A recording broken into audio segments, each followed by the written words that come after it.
Allah Qur'onda shuni deb qo'yibdi.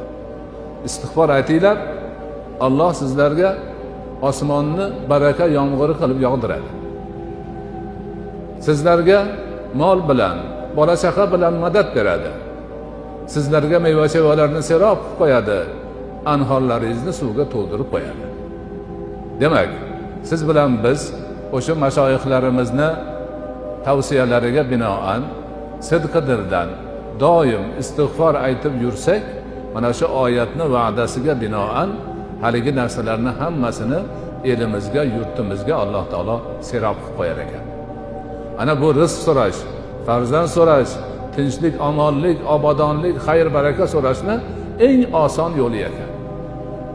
Astag'firulloh, astag'firulloh, astag'firulloh deb yurish. Endi bundan ham yuqori nuqta. Uncha odam hayoliga kelmaydigan bir nuqta.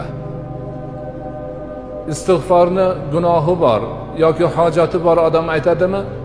Boshqalar aytmaydimi? Ana savol. Gunohi bor, istig'for aytsa, mag'firat so'rasa, gunohi yuvilar ekan. Hojatman hojatini so'rab niyat qilib istig'for aytsa, hojati chiqar ekan. Alloh bir odamni itoatda qilib qo'yibdi. Yaxshi yuribdi. Hamma yog'i serob.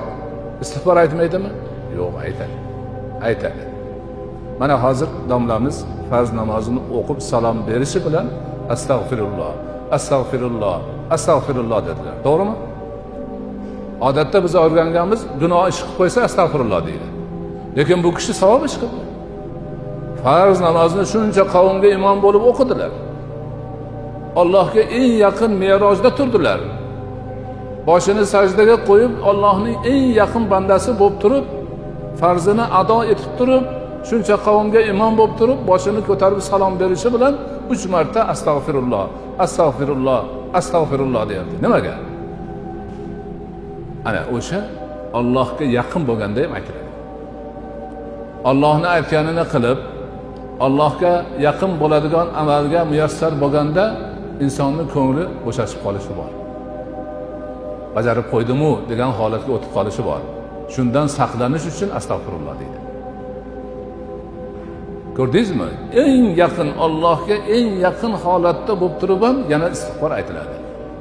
Chunki har qancha qilsak Allohning oldida biz qilganimiz oz. Qilib qo'ydik-ku deyishga haqqimiz yo'q. Nuqsoni bo'lgan bo'lsa kechirgin astag'firulloh. Ko'nglimga bir narsa kelgan bo'lsin, kechirgin astag'firulloh. Yana bundan ko'ra yaxshiroq bo'lishiga o'zing sazovor qilgin astag'firulloh.